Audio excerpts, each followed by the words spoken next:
Did you know?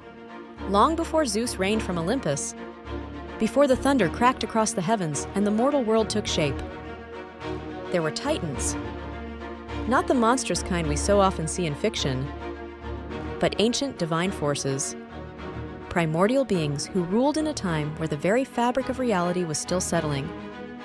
Among these eternal entities stood four brothers: Oceanus, Hyperion, Iapetus, and Cronus.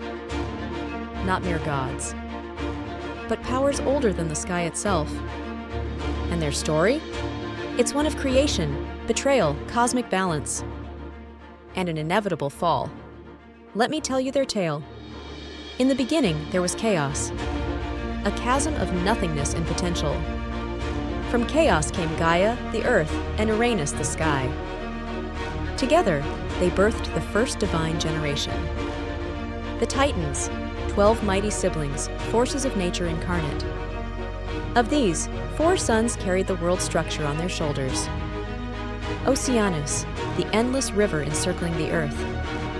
Hyperion, Lord of Light, father of the sun, moon, and dawn. Iapetus, bringer of mortality and father of mankind's defining traits.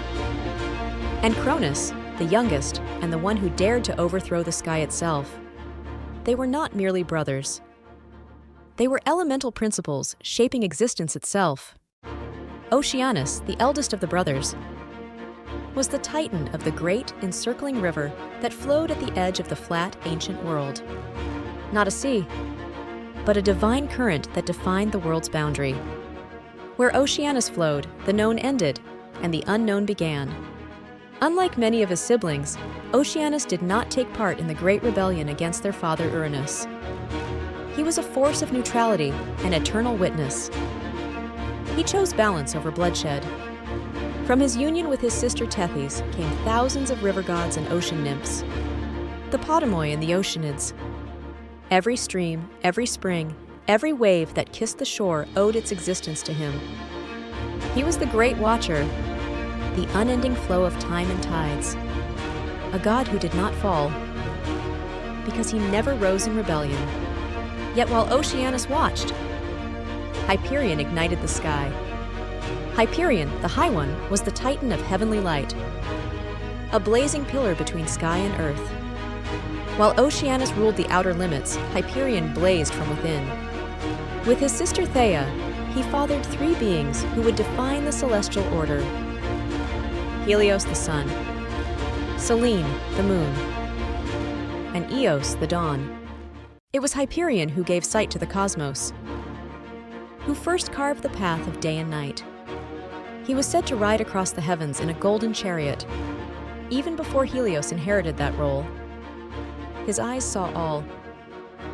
For light reveals, illuminates, and judges. Hyperion was not merely a light bringer. He was knowledge, prophecy, vision, a celestial king. But like many kings, he would not remain forever. When the Titanomachy, the war between Titans and Olympians, erupted, Hyperion fought alongside his kin. But even light can be dimmed by the rise of thunder. Then came Iapetus, mysterious, stern, often called the Piercer. He was not a god of warmth or brilliance, but of mortality and human limitation. His domain was the axis of life and death, a sharp divide between the eternal and the finite. He too wed a sister, Clymene, or in some tellings Asia, and from that union came 4 sons, each more fateful than the last. Atlas, who would carry the heavens on his back; Prometheus, the firebringer and friend to man; Epimetheus, the foolish one who opened Pandora's box; Menœtius, the arrogant, struck down by Zeus for his violence. Through Iapetus's line came humanity's greatest trials and greatest gifts. He was not a destroyer. He was a designer of consequence. A titan who did not just represent mortality. He introduced it. For before his time, death was not known.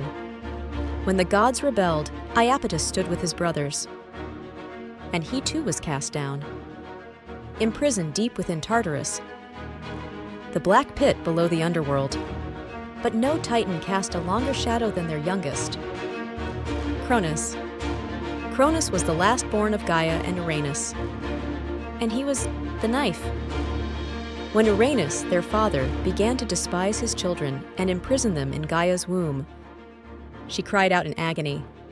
She needed a champion. Only Cronus answered. With a sickle of adamantine, he ambushed Uranus in the night sky, and with one brutal stroke, he castrated the heavens. From this act, the stars bled. The Furies were born, and the age of the Titans began. Cronus, now king, ruled the cosmos with his sister wife Rhea. He ushered in what poets would later call the Golden Age, a time without sorrow, without toil. Men lived in peace. The earth bore fruit unbidden. But power, fear's replacement. Cronus, haunted by prophecy, learned that one of his children would one day overthrow him. So he did what tyrants do, he consumed them. One by one, Hestia, Demeter, Hera, Hades, Poseidon. He swallowed his own legacy. But Rhea, grieving, defied him. She hid their last child, Zeus, on the island of Crete, wrapped a stone in swaddling cloths, and fed that to the unsuspecting king. Cronus never knew until it was too late. Zeus returned, not as a child, but as a storm. He freed his siblings from Cronus's stomach. And so began the Titanomachy, a 10-year war between Titan and Olympian. Cronus, Hyperion, Iapetus, they fought with all the fury of the old world. Oceanus, ever the neutral current, abstained. But in the end, they were defeated. Zeus cast the rebellious Titans into Tartarus, guarded by the monstrous Hecatoncheires, beings of 100 hands. The age of Titans was over. The age of Olympians had begun. So next time you look at a river, or the sunrise, or feel the weight of your own mortality, remember the Titans. They were not evil. They were not simple. They were forces, primordial truths, too vast to be contained in temples, too old to care about worship. Oceanus, the eternal stream. Hyperion, the blinding light. Iapetus, the wound of time. Cronus, the scythe of fate. They shaped the world before they were buried beneath it. If you enjoyed this journey into the mythic past, don't forget to like, subscribe, and ring the bell for more tales from the edge of time.